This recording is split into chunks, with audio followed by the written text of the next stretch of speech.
Hello everyone, it's your boy Jeff. It's been a minute, I know. I'm back with another video. We're in 2022 now. It's vinyl tag season, and there are several different vinyl tags going around. I've watched a few. I know people have done hybrid tags of mixing questions from different tags by different people. But the one that I'm choosing to do here for you today is the youngest members of the VC vinyl tag.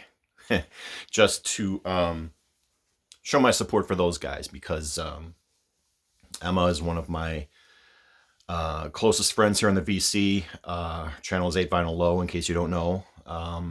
Mike, guitar player, is also somebody I'm pretty close to in the VC. We've talked a lot.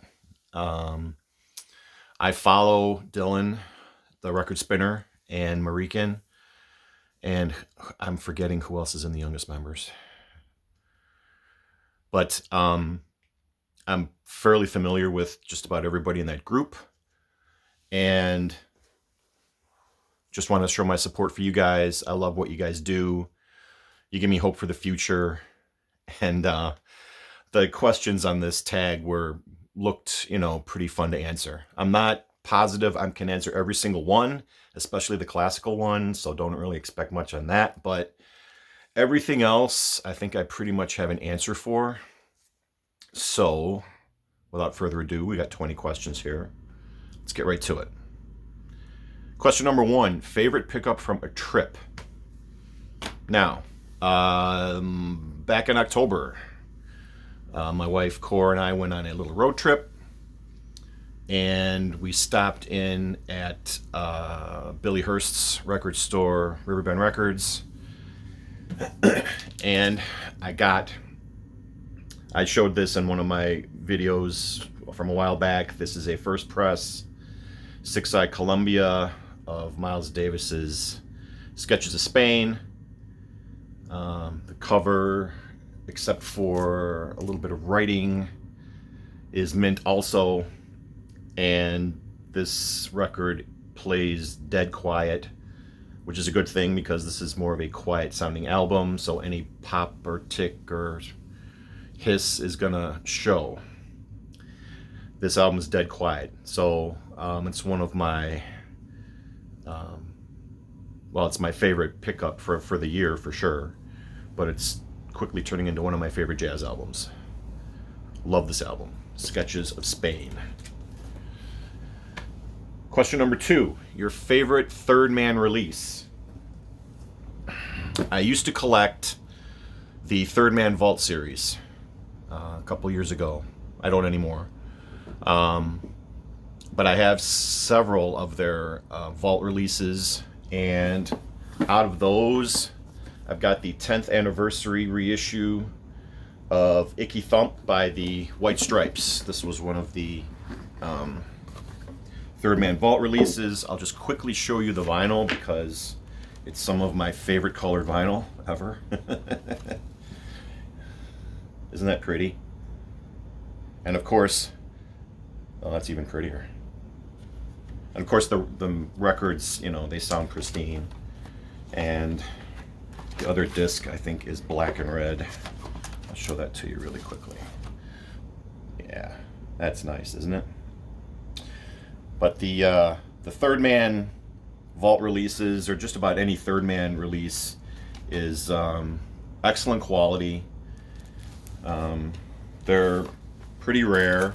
I mean, and with this set, you got, you get little things like this pin. You get this, there were I think 20 different little lithographs that you could have got. This was the one I got in my set. And of course you get a book talking all about the production of the album. All kinds of stuff. So as far as some of my prettiest colored vinyl and great music, the 10th anniversary reissue of Icky Thump and the Third Man Vault Edition is pretty damn cool, I think. So that's my answer for that. I did a video a long time ago showing all of the Third Man videos I have. I'll have to see if it's still around. Maybe I'll link it. Question number 3, favorite country album. Everybody's been going with Johnny Cash. I'm going with Johnny Cash too. This is his album from 1971, I believe. Hello, I'm Johnny Cash. This was actually the only record that I inherited from my dad, because he's the biggest Johnny Cash fan that I know. This is the only record of his that is in really good shape and is still playable. And to make it even better, it's a, sorry, I'm hitting myself. It's a 2i Columbia. Mint condition, plays great, is great. And as far as the music goes, you know, Johnny Cash is he's kind of beyond, you know, to me, he's beyond cool, because he was one of the original Sun Records guys. And I know I've shown it in many videos in the past. I've got the first press of his first album, Johnny Cash with his hot and blue guitar, but it is nowhere near playable, and I would not set my needle to that record if you paid me, but I keep it for sentimental reasons. But anyway, hello, I'm Johnny Cash. Favorite country album. And it sounds wonderful. Question number 4, a suggestion for the youngest members of the VC. Now, I'm pretty sure Emma already has this one, but for the rest of you, I'm going to say Albert King is Born Under a Bad Sign. If you guys have watched any of my videos at all, you'll know that I'm a pretty big blues fan. Pretty big Albert King fan. This was a reissue from a couple years ago. I think it came out on Record Store Day, I'm not sure. But this record should be relatively easy to find. It's probably, I think it's his biggest hit as far as, you know, albums go, or songs go even. And it should be in all y'all's collection. So if you don't already have any blues or any Albert King, go with Born Under a Bad Sign. I think Emma will back me on this. And yeah, it's just well worth the effort to track down, if it takes any effort to track down. But it should be pretty hard to find. Easy to find to me, not hard to find. Easy. All right, where am I at? Question number 5. An album youngest member of the VC subjected you to. Well, you know, had some trouble coming up with answer to this question. You know, I had a really hard time thinking of what I could say as far as answers to this. You know, I was really scratching my head, thinking, you know, I mean, I know these guys, but I haven't really, you know, haven't really exchanged much with them. Haven't really done a lot of VCLT or anything like that with them. But, you know, I figured, what the heck, I'll just try to come up with something and see, you know, maybe I can figure something out. So I'll have to get back to you on that answer, but we're just gonna move right along. An album all youngest members of the VC have in their collection. Again, this is another guess, but I'm gonna go with Trout Mask Replica. I mean, you know, this is just a classic. And this also gives me an excuse to show some of my other prettiest vinyl, because this is the Third Man Vault release of Trout Mask Replica. And the vinyl that came with this record, if I can get it out of the sleeve, is really, really pretty. So any chance I can get to show off this awesome album, I'm going to take, because I know you guys love Beefheart. I know you guys have just gone nuts over this record. So to that, I say more power to you, because Charles Mask Replica, classic. An album I hope to find in St. Louis. I was in St. Louis in that road trip from October that I mentioned earlier. I need to go back. Maybe, depending on when y'all get together for your little get together, I can slide down and visit with y'all. Maybe we can go to St. Louis together. It's possible. As far as stuff I'd be looking for anymore when it comes to record stores, record shows, blues is where I always look first, because that's the portion of my collection that I'm always trying to build, always looking for something. And I don't even know if I could pick just one album, but St. Louis is another blues mecca, just like Chicago is. So, and the Blues Museum is down there. So, hopefully, worlds could collide. You never know. All right, a compilation with multiple bands or artists. This was an album that I was going to show in the video that got cut off, but I posted anyway. It's Soul Slabs. This was also an album I got at Riverbend on that road trip. This happens to be volume 3 of Coal Mine Records, Soul Slabs. Highly recommended stuff. I got turned on to this through Tim over at High Noon's Vinyl and the Facebook group that I'm in, along with Emma. And I just happened to come across it in Billy's store, and I just grabbed it because I didn't have any of these Soul Slabs on vinyl. So I got volume 3. Yeah, how to describe this? It would be more like modern day soul / blues by artists that you mostly have never heard of. Maybe Kelly Finnegan. I mean, I'd heard of Kelly Finnegan before. I'm trying to think of who else was on here that I'd heard of before.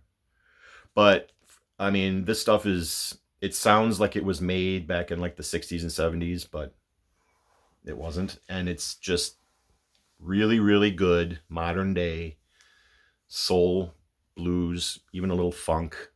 Just great, great stuff. So that's my answer for the compilation. Favorite album of 2021. In terms of, well, it's not a new artist, but it is a new album from them. I'm going to go with Neil Young and Crazy Horse put out this box set called Way Down in the Rust Bucket. It's a beautiful 4-record set. Here's the back, showcasing a concert that Neil and Crazy Horse did in 1990, right around the time of the Ragged Glory release, which is one of my favorite Neil albums. Famously blew up a speaker listening to that thing. And just about all of the songs from that album appear here, and they mix in a few other classics too. So the Neil Young Archives has been doing really stellar work with shows like this, and they tend to put out like a couple of these a year. This was the big one for me. So yeah, if you're a fan of Neil the way I am, especially with Crazy Horse, with that loud guitar, this is something you should get because it sounds amazing. And once you go in, you just want to listen all the way through until the end. It just kind of sucks you in. And my ears were ringing after I finished listening to this. So, and I don't play music that loud at home anymore. But for Neil, I made an exception. But that's one of my favorite albums from 2021. I mean, there's hard to nail down just one, but I think in terms of historical importance, at least to me, great sound, and a great set overall. Way Down in the Rust Bucket is your best bet. All right, I'm trying to keep track here. A picture disc. The only picture disc I own, and I've shown this before, I've got this, geez, years and years ago, is Diamond Dogs by David Bowie. 45 picture disc. This is the back. Yeah, this was a 40th anniversary release, so I've had this for quite some time.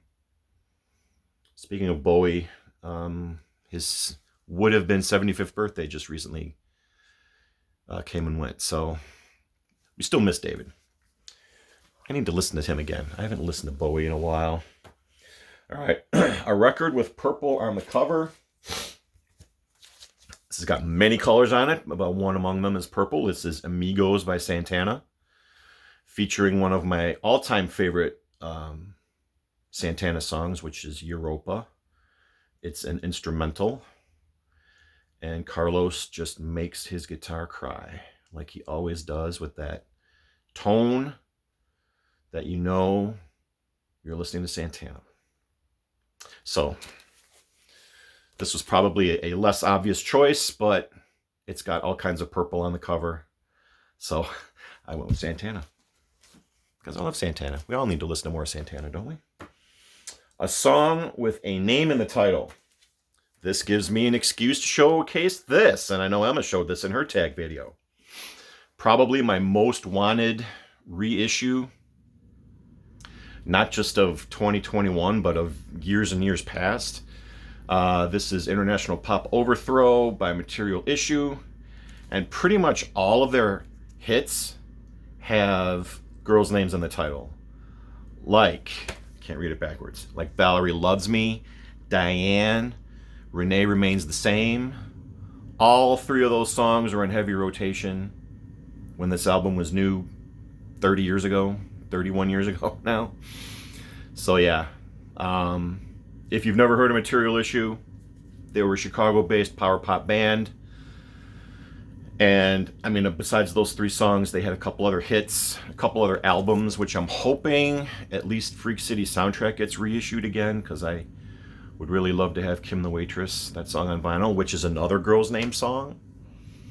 So yeah, if you like power pop,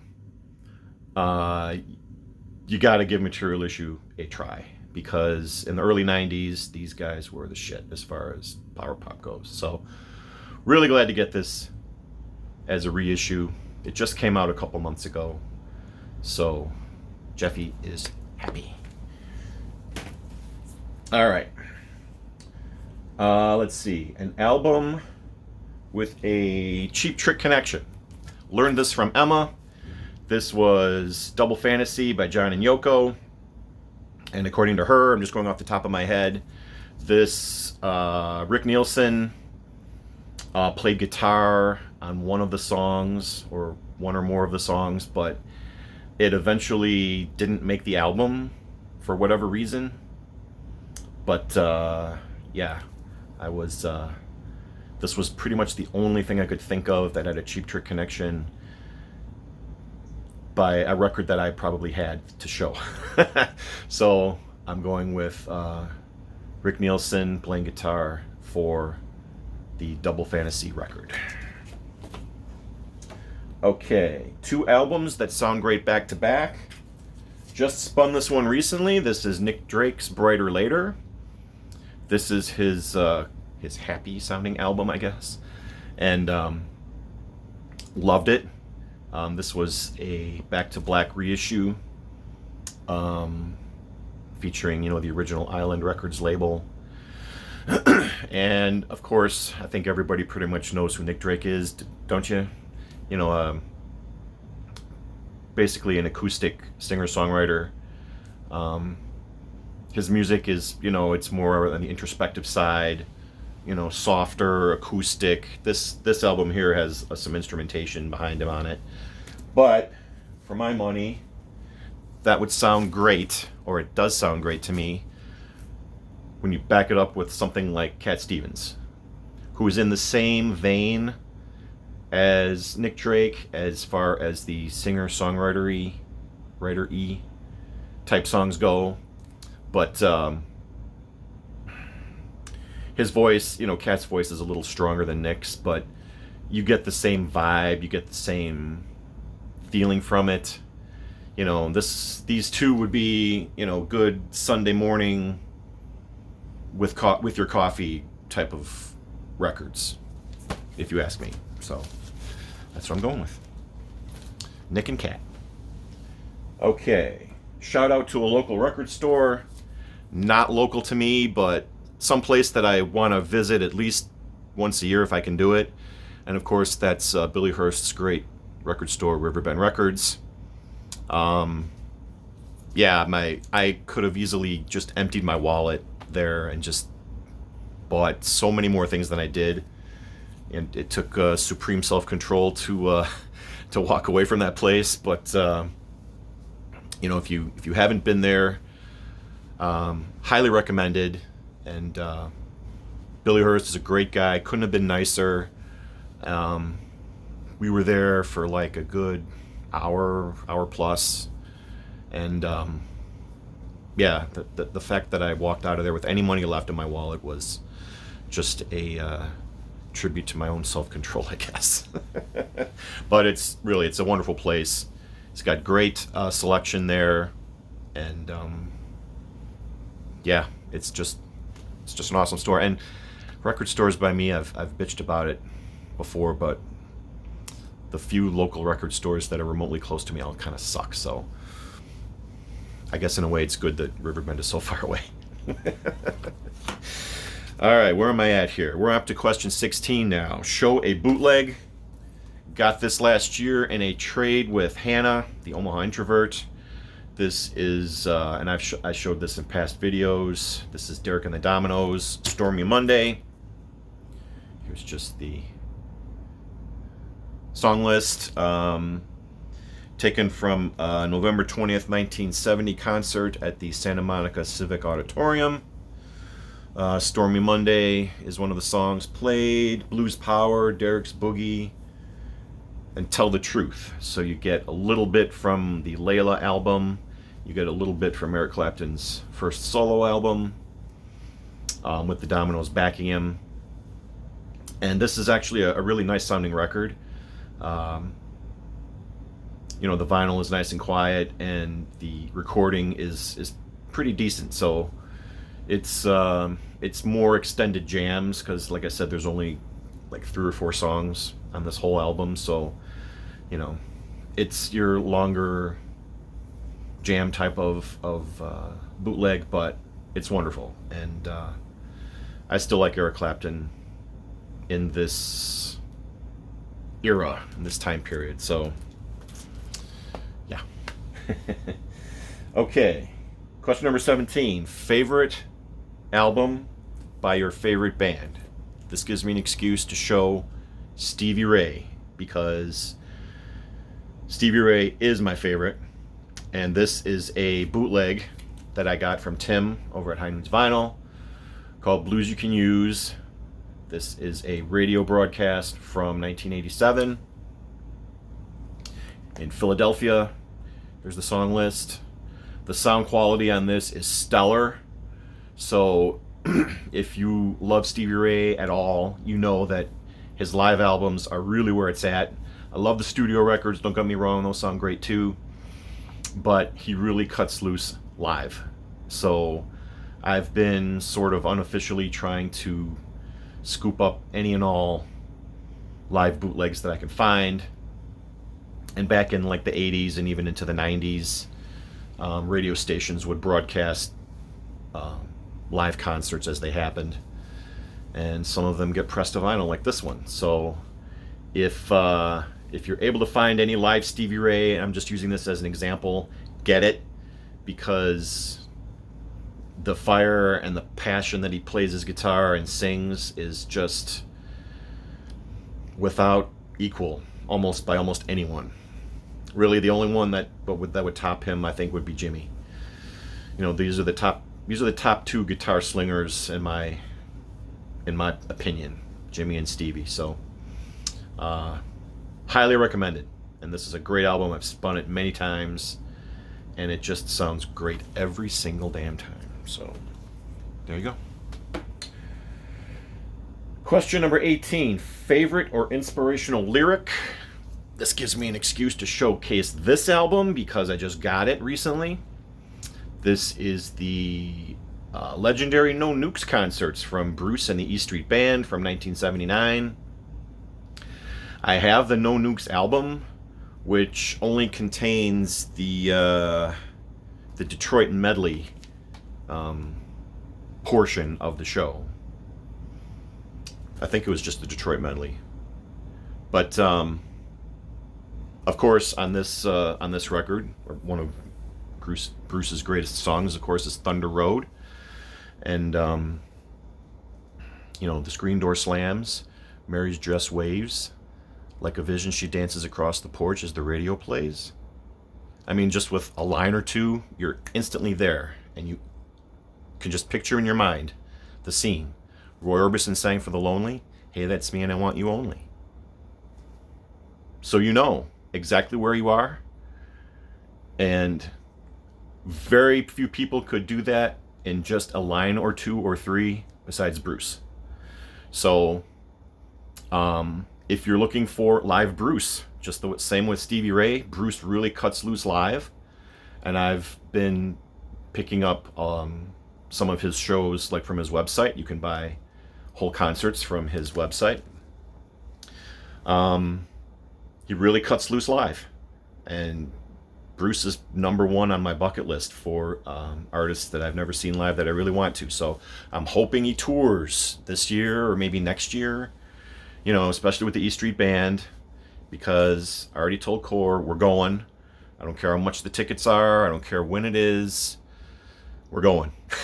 So, but Bruce has tons of songs with really great lyrics in them. I just happen to have Thunder Road memorized. But it's a great song. I mean, it's one of the ones that he'll always be remembered by, right? Question number 19, favorite classical music. Sorry, guys. I couldn't tell you anything about classical music, much less what my favorite is. I almost never listen to it unless it's on in the background somewhere. So, sorry. No classical for Jeffy. Question number 20, best song from the past 10 years. I went with Bob Dylan. This is his latest album, Rough and Rowdy Ways. And I went with the song, which takes up a whole album side on this record, called Murder Most Foul. This was the return of Dylan. This was kind of the Murder Most Foul was the song we needed at the time when it came out. We just did. And leave it to Bob to nail it. It's just covering the history of the last, 50 or 60 years. It's just an amazing lyrical display. And it was like, Bob hasn't written a song like this in a very, very long time. So it was good to hear him back doing something like Murder Most Foul. And I know Emma has this record, and I know she likes that song too. But if the rest of you guys in the youngest members, or whoever else is watching this, thinking, really, Bob Dylan? Really? That's going to be your favorite? Yeah. This whole album is really good, and it's really a return to form for Dylan. And he's had a couple in his career. His voice is not what it used to be, granted, but he uses it to great effect, especially on a record like Murder Most Foul. So, of course, there are hundreds probably of other songs that came out in the last 10 years that I like, but I think in terms of historical importance and execution, Bob Dylan's Murder Most Foul is my answer. All right. Also not doing the bonus question because I don't think I have anything that I can show to connect Cheap Trick, Zappa, Kiss, Queen, and Johnny Cash.